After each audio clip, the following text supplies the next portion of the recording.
غذا ملتی رہتی ہے اس کے اندر طاقت پیدا ہوتی رہتی ہے.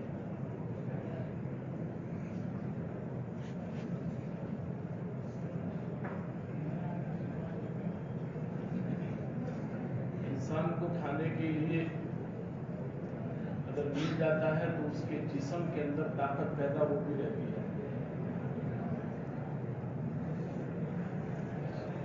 کھانا ملنا بند ہو گیا تو اس کی جسمانی طاقت کے اندر کمزوری ضرور پیدا ہونی شروع ہو جاتی ہے.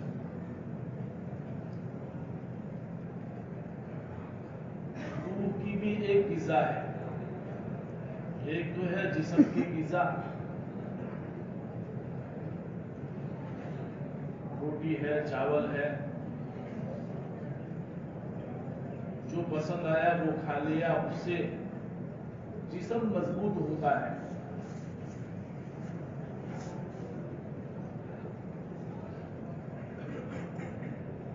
لیکن اس جسم کے اندر کمزوری ہونے سے، کمزوری پیدا ہونے سے آدمی ناکام کبھی نہیں ہوگا. اور جسم کے اندر قوت پیدا ہونے سے آدمی کامیاب کبھی نہیں ہوگا.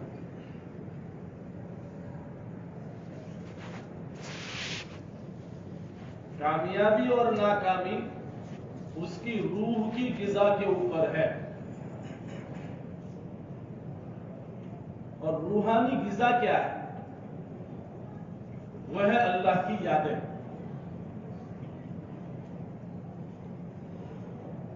کہ اللہ کی یاد یہ روح کی غذا ہے.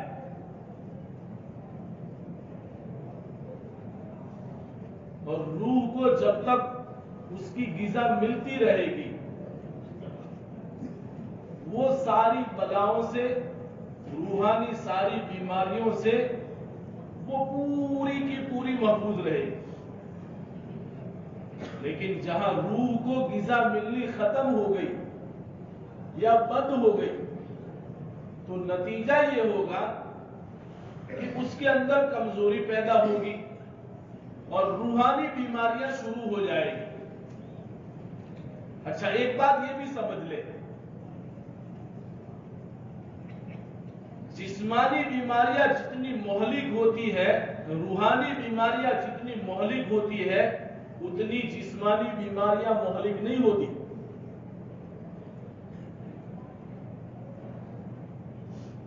جسمانی بیماری سے زیادہ ہوگا کیا؟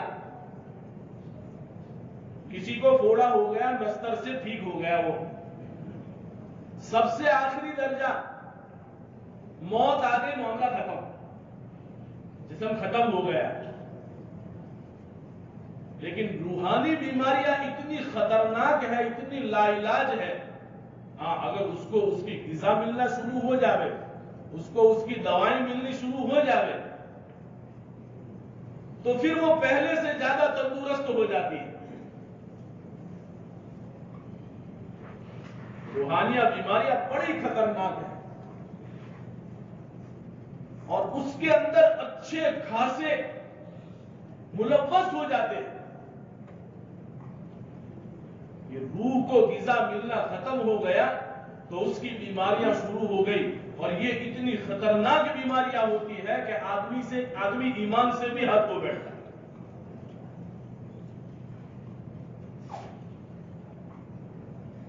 روح کی بیماری سب سے پہلے عمل کو چھڑواتی ہے. روح کی بیماری سب سے پہلے عمل کو چھڑواتی ہے اور غیر محسوس طریقے سے آدمی کو اس کا احساس اور پتہ بھی نہیں چلتا. روح کی بیماری بڑی خطرناک ہے اور اس کا بہترین علاج اور اس کی بہترین غذا اور اس کا بہترین اسٹیمینا وہ اللہ کی یاد ہے.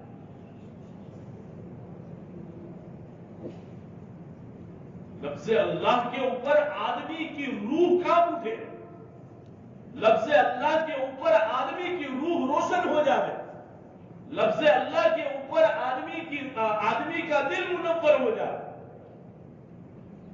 حضرت ابراہیم علیہ السلام ایک مرتبہ جنگل میں تھے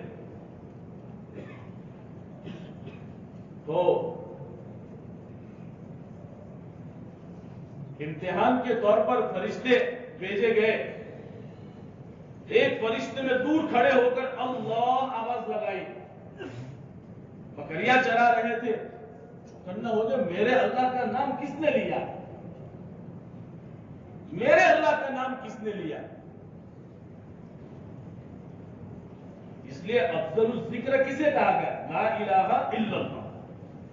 افضل الذکر، سب سے بہترین ذکر لا الہ الا اللہ. تو ابراہیم علیہ السلام نے چاروں طرف دیکھا، جنگل بیابان کے اندر کوئی دکھائی نہیں دیتا، میرے اللہ کا نام کس نے لیا؟ پھر دوسری مرتبہ آواز آئی اللہ، صرف اللہ.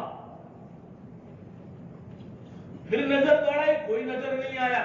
پھر تیسری مرتبہ اللہ سنا تو دور ایک آدمی کھڑا تھا، اس کے پاس پہنچ گئے. کہنے لگے کہ میرے اللہ کا نام تو نے لیا؟ کہا کہ ہاں میں نے لیا. کہا کہ ایک مرتبہ اور لے لیں. کہا کہ نام تو لوں لیکن کچھ معاوضہ دینا پڑے گا، اس کے بدلے میں کچھ دینا پڑے گا. کہا کہ کیا چاہتے ہو؟ کہا کہ آدھی بکریاں دے دو، آدھی بکریاں دے دو. کہا کہ منظور ہے. آدھی بکریاں دے دی اور کہا کہ اللہ. تو ابراہیم علیہ السلام بے ہوش ہو گئے. پھر ہوش آیا، پھر کہا کہ اور لے لو. جتنا تھا بدلے کے اندر ابراہیم علیہ السلام نے سب کچھ دے دیا. کہ دل کے اندر اللہ بسا ہوا تھا. اور ایک بات یاد رکھنا، اللہ کا بسیرا جو ہے، اللہ کہیں رہتا ہے تو مومن کے دل کے اندر رہتا ہے. مومن کا دل اللہ کا بسیرا ہے، اس کے اندر اللہ بسے گا، کوئی اور نہیں بسے گا. اس لیے کہا گیا لا الہ الا اللہ، کہ اللہ کے سوا کوئی عبادت کے لائق نہیں. دل کے اندر ایک اکیلا اللہ رہے گا، اللہ کے علاوہ کوئی نہیں رہے گا. میرا دل میرے اللہ کا بسیرا ہے، یہاں اللہ بستا ہے، یہاں اللہ رہتا ہے. دل کے اندر جب اللہ کی یاد ہوتی ہے تو پھر زبان سے جسم سے نکلنے والے، جسم کے سارے اعضاء سے جتنے بھی اعمال نکلیں گے وہ اس کی رہبری کریں گے.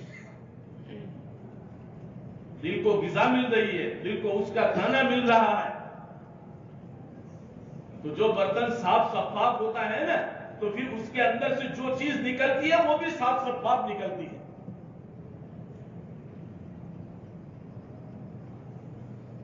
پانی کی ٹنکی کے اندر اگر شربت بھرا ہوا ہے تو شربت نکلے گا نلکی سے، پانی بھرا ہوا ہے تو نلکی سے پانی نکلے گا. شراب بھرا ہوا ہے تو شراب نکلے گا نلکی سے. اس دل کے اندر جو بھرا ہوا ہے وہی اعمال سے ظاہر ہوگا. اس لیے انسان کی خوبصورتی، مسلمان کی خوبصورتی اس کے عمل سے ہے، اس کے گورے پن سے نہیں ہے. مسلمان کی خوبصورتی جو ہے وہ اس کے عمل سے ہے، اس کی خوبصورتی اس کے گورے پن سے نہیں ہے. اگر گورے پن سے ہوتا تو ابو جہل، ابو لہب یہ سارے کام میں آ جاتے، لیکن ایک بھی کام میں نہیں آیا. بلال حبشی رضی اللہ تعالیٰ عنہ کام میں آ گئے. کالے تھے، کروٹے تھے، اپنے کالے پن کے اندر بھی بے مثال، حسب نسب کا ٹھکانہ نہیں، ہوٹھ موٹے موٹے افریقی تھے، لیکن عمل سے اتنے آراستہ تھے، عمل کے اعتبار سے اتنے خوبصورت تھے کہ اسلام کے سب سے پہلے مؤذن بنے. اسلام کے سب سے پہلے مؤذن بنے. بیت المقدس کی چھت کے اوپر سب سے پہلے اذان دینے والے حضرت بلال رضی اللہ تعالی، وہ عمل سے آراستہ تھے. اور اللہ کے نزدیک آدمی کی پہچان جو ہے نا وہ اس کے عمل سے ہے. اس لیے کتابوں کے اندر آتا ہے کہ اللہ ہمارے روپ رنگ کو نہیں دیکھتا، اللہ ہماری نیتوں کو دیکھتا ہے، اللہ ہمارے اعمال کو دیکھتا ہے کہ میرے اس بندے کے پاس عمل کتنے ہیں۔ آدمی کی بزرگی، آدمی کا تقوی، آدمی کا موٹا پن، یہ اس کے عمل سے ہے۔ ہمارے پاس صرف الفاظ ہیں، اعمال نہیں ہے۔ یہ سارا جتنا مجمع جتنا سارا جمع ہے نا، وہ ہم عمل کی دعوت دیتے ہیں۔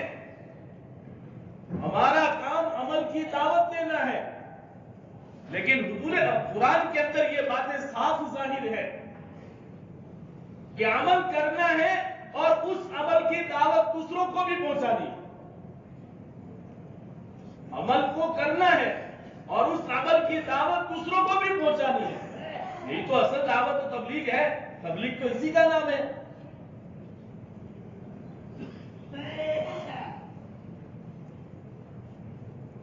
تو ہمارے پاس صرف الفاظ ہے، یہ سارا مجمع کام کرنے والا جتنا عملہ ہے وہ عمل سے آراستہ ہونا چاہیے۔ حضرت عمر رضی اللہ تعالیٰ عنہ کے پاس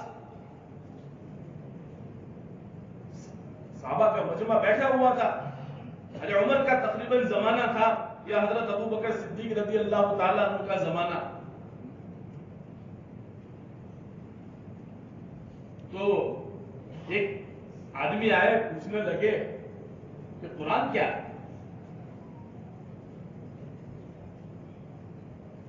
تو حضرت عمر رضی اللہ تعالیٰ عنہ نے تقریباً یہ فرمایا کہ الفاظ، آپ کو الفاظ معلوم کرنے ہیں یا قرآن کی حقیقت کو؟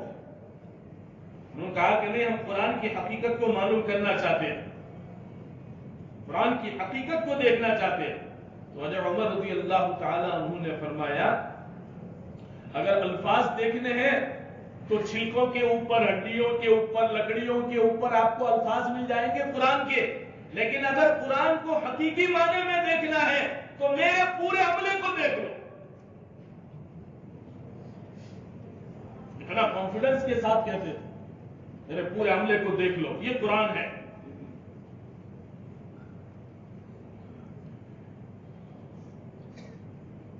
اللہ اور اللہ کے نبی کی طریقوں کی صحابہ سیمپل بنے ہوئے تھے، ایک نمونہ تھے صحابہ۔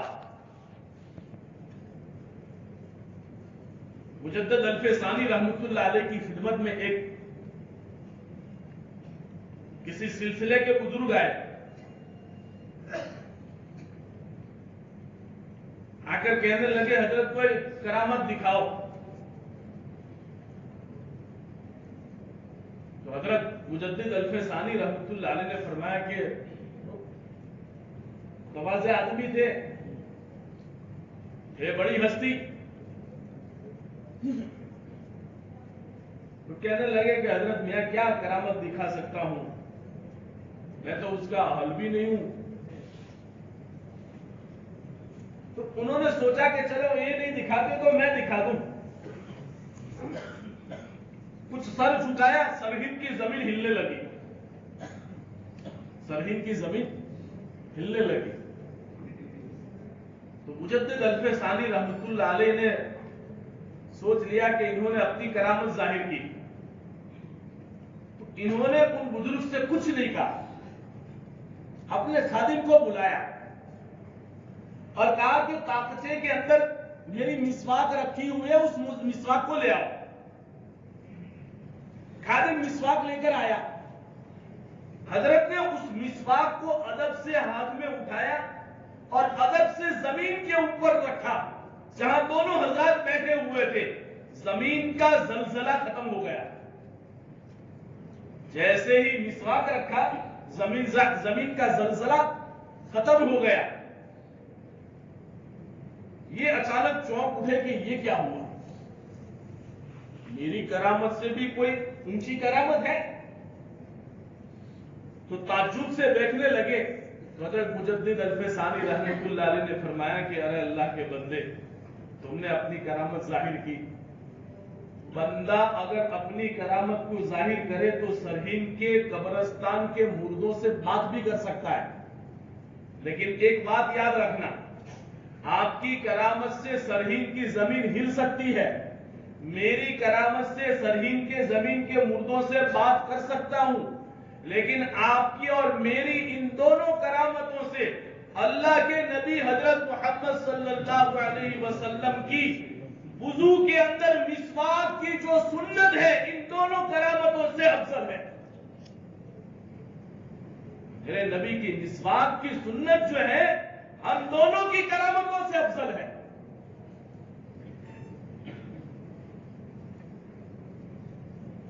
آدمی عمل سے جانچا جاتا ہے، اور اللہ کے نزدیک جو مقام ہے نا وہ اعمال کی بنیاد کے اوپر ہے۔ حضرت بلال حبشی رضی اللہ تعالیٰ عنہ اتنے اونچے اعلیٰ درجے تک کیسے پہنچے کہ وہ اعمال سے خوبصورت تھے، گورے پن سے خوبصورت نہیں تھے۔ کتابوں کے اندر ان کا حلیہ پڑھیں گے تو ہم تعجب کے اندر پڑ جائیں گے۔ بال گنگریالو، ہونٹ موٹے موٹے، کلر بھی کالا تھا، اونی لباس پہنتے تھے، عرب کی سخت دھوپ گرمی تھی، اس کے پسینے کی وجہ سے بدن کے اندر سے بدبو آتی تھی، لیکن حضور کو اتنے چاہیتے تھے کہ آپ علیہ الصلوۃ والسلام کے ساتھ ساتھ رہتے تھے۔ عمل ہے، ہم اپنے آپ کو اعمال سے آراستہ کریں کہ یہ کام کرنے والا عملہ ہم لوگوں کے سامنے نمونہ بنیں گے۔ میری بستی والوں کے لیے، میرے گھر والوں کے لیے میں نمونہ بن جاؤں، میرے مسجد کے مصلیوں کے لیے میں نمونہ بن جاؤں، میں اپنی بستی والوں کے لیے نمونہ بن جاؤں، میں اپنے محلے والوں کے لیے، گاؤں والوں کے لیے نمونہ بن جاؤں۔ میرے نبی تو ساری دنیا کے لیے نمونہ اور سیمپل تھے۔ صلی اللہ علیہ وسلم ساری دنیا کے لیے نمونہ اور سیمپل بنے ہوئے تھے کہ اگر عدل قائم کرنا ہو تو محمد والا عدل قائم کرو، دنیا کے اندر سیاست قائم کرنی ہے تو محمد والی سیاست قائم کرو، حکومت کرنی ہے تو محمد والی حکومت قائم کرو۔ ہر عمل کے اندر مسلمان کو بعد میں یاد کرتا ہے، لیکن جن کے پاس ایمان نہیں اور جو دنیا کے سارے مذاہب کا ریسرچ کرتے ہیں، ان کی زبان سے یہ باتیں نکلتی ہیں کہ اگر انصاف چاہیے تو محمد والا معاشرہ چاہیے،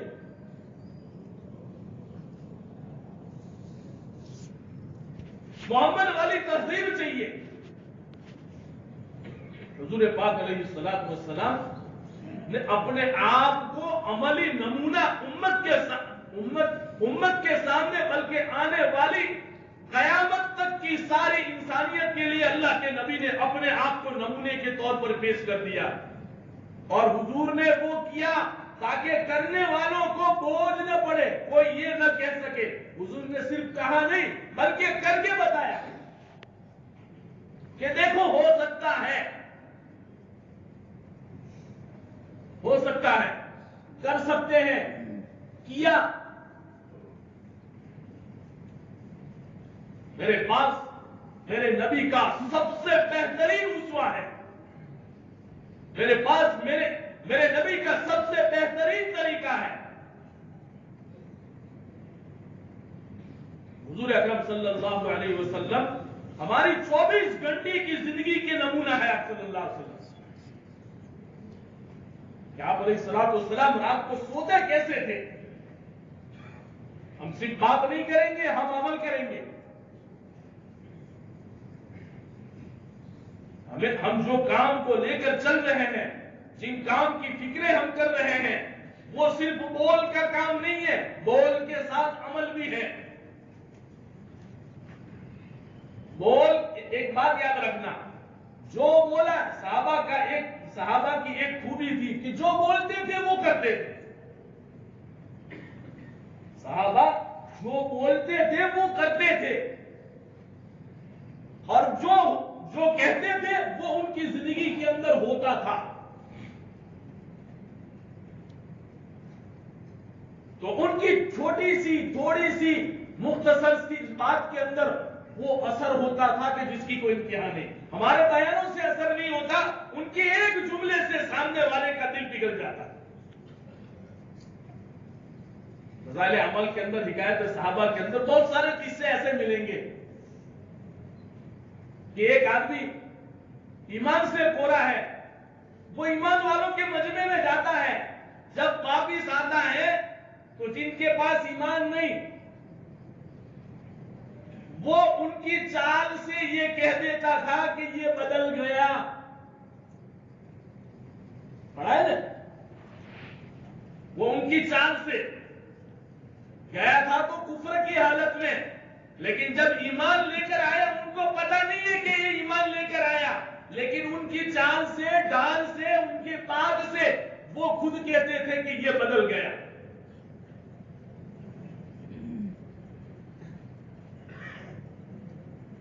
صحابہ ان کو تھوڑا گھنٹہ ڈیڑھ گھنٹہ 2 4 گھنٹے لے کر بیٹھتے تھے. صحابہ نے اسلام کو عمل کر کے پیش کیا. اس لیے ہمارے بڑے خود کہتے ہیں کہ ہماری نمازیں تو مسجد میں ہوتی ہے، ہماری نمازیں مسجد میں ہوتی ہے. اسلام کہاں غیروں کے سامنے پیش ہوا؟ نماز کا عمل غیروں کے سامنے تو ظاہر نہیں ہوا.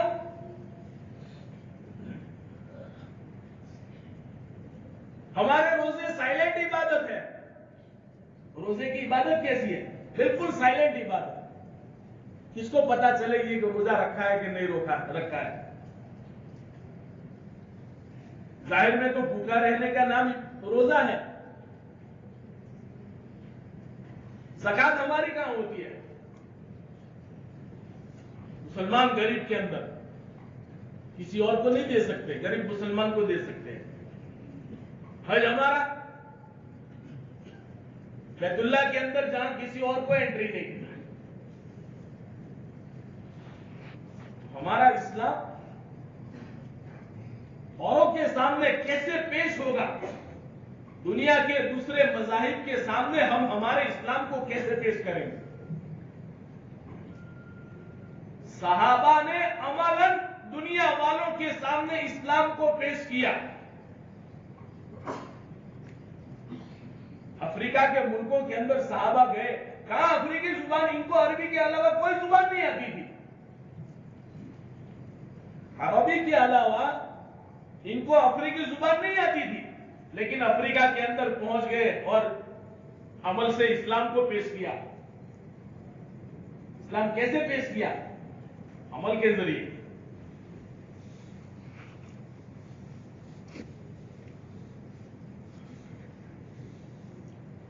ہمارے پاس جو دین اللہ کے نبی نے پہنچایا ہے نا، وہ دونوں اعتبار سے ہے کہ ہم دعوت بھی دیں گے، عمل بھی کریں گے. صرف دعوت کا نام دین نہیں ہے، دعوت کے ساتھ عمل کا جوڑ ہے. دعوت کے ساتھ عمل کا جوڑ ہے. ان دونوں کو لے کر چلنا ہے. میں صرف اخلاق کی بات بولوں، میرے اندر اخلاق نہ ہو. کہا کہ اخلاق کی 3 گھنٹے کی بات بغیر عمل کے کوئی فائدہ نہیں دے گی.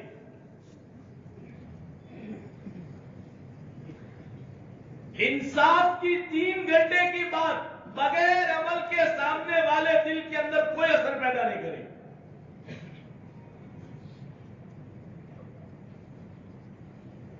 اسلام کی خوبی ہے یہ. ثواب مل جائے گا، ثواب کی جگہ پر ہے، لیکن یہ تو ہمارا مقصد ہے کہ مجھے امت کے سامنے عملی طور پر امت کے سامنے پیش ہونا ہے. سارے صحابہ کی ہسٹری اٹھا کے دیکھ لے، سارے تابعی کی ہسٹری اٹھا کے دیکھ لے. جتنے بھی تابعی آئے، نیک آئے، غوث آئے، کتب آئے، ابدال آئے، جتنے بھی نیک لوگ آئے، انہوں نے اپنی زندگیوں کو عملی طور پر امت کے سامنے پیش کیا.